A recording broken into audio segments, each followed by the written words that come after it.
Hello, I thought I'd just do a quick video on sleep. I'm not qualified to talk about sleep. I find it difficult to sleep myself. However, I want to talk about the experiences that I've been told about through my own son and other parents and children where they do struggle to sleep. We're told by the experts that to get a good night's sleep, we want about 8 hours plus. And I can hear all of you screaming and shouting and laughing about, if only we could get 8 hours. And when is bedtime? When will they relax? When will they go and cut off and just fall asleep and stay asleep? Which some of our children will go to sleep very, very quickly, but waking up very, very, very, very early, and we don't actually get ourselves some sleep, let alone our children. And some children will go to bed, let's say 7 o'clock, and it's 11, 12 o'clock, and they're still wide awake. So the experts tell us we have to have a quiet room, no blue noise or no blue light, so televisions out of the room, phones out of the room, etc., etc. Except that if I did that with regard to my son and he didn't have anything in his room, he would never really sleep at all, because he tells me that his head is so full of noise. And the term he uses is like 100 radio stations going off all at once. The noise is deafening. And he has to have the television for him. He has to have the television on. He's not watching it. He's not listening to it. It's distraction. It's another noise in the room, which then dulls down the noises in his head. And it becomes quite painful if he doesn't do that. And then he has a fan. The fan is a white noise. He doesn't need it for cooling him down. Sometimes, but majority of the reason it's on is to have that whirring noise in the background. It's another focus, which again is another dampening of the noise that's in the bedroom. And from that, he's able to then try and sleep a little bit easier. It doesn't make it that he's definitely going to go to sleep, but the noise in his head isn't so full. Because if we think about it, when night time comes, things get quieter, so the noises become greater.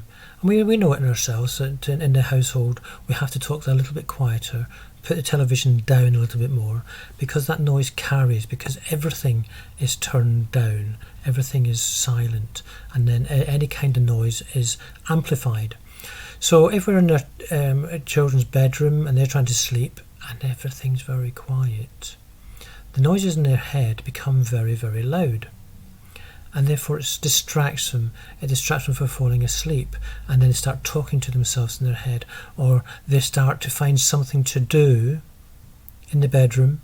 Now that can be creative by playing with toys and things like that, or it can be destructive by breaking things up, screaming and shouting, hitting. Could also go around to smearing, all sorts of things, because there's too much going on in their heads. So for me, it would be okay to have a television or a radio or a DVD or a CD on in the background. Even have a light on. Try and do things that stop it from being so quiet.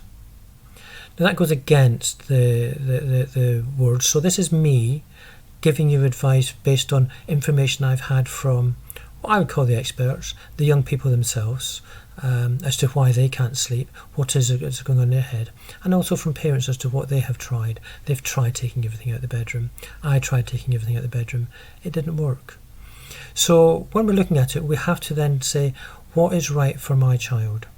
Try. You've got to try, first of all, the right advice that we are given by the sleep experts is to take everything out of the bedroom, take away the distractions, find out what, and then slowly introduce certain things to sort of see how is that working. And yep, we've now got the combination that allows my child to go to sleep.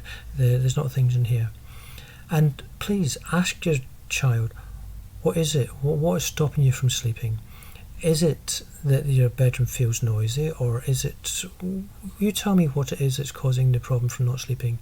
It might just simply be, I don't want to sleep because I don't know what's going to happen tomorrow morning, and if I sleep I'm going to miss out.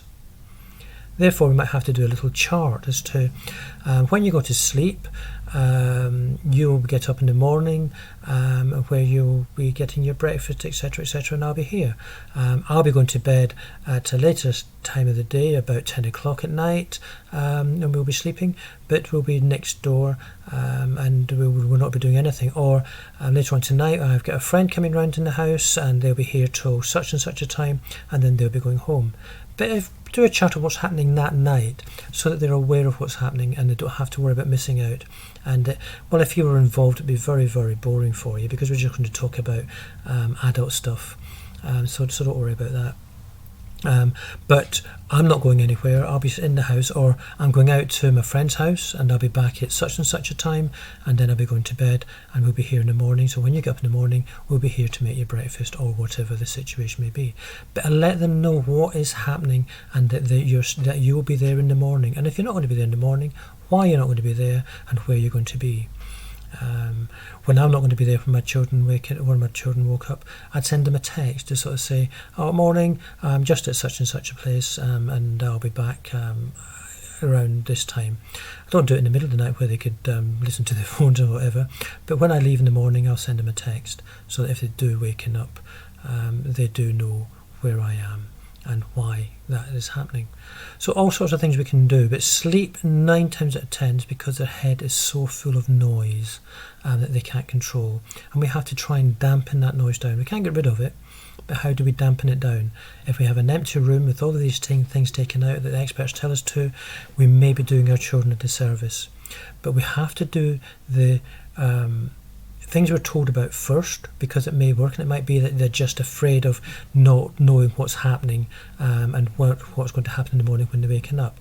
So again, start with that, and then introduce the noise dampening effects of white noise, radios, televisions, or whatever the case may need to be, to allow our children to sleep. Thank you.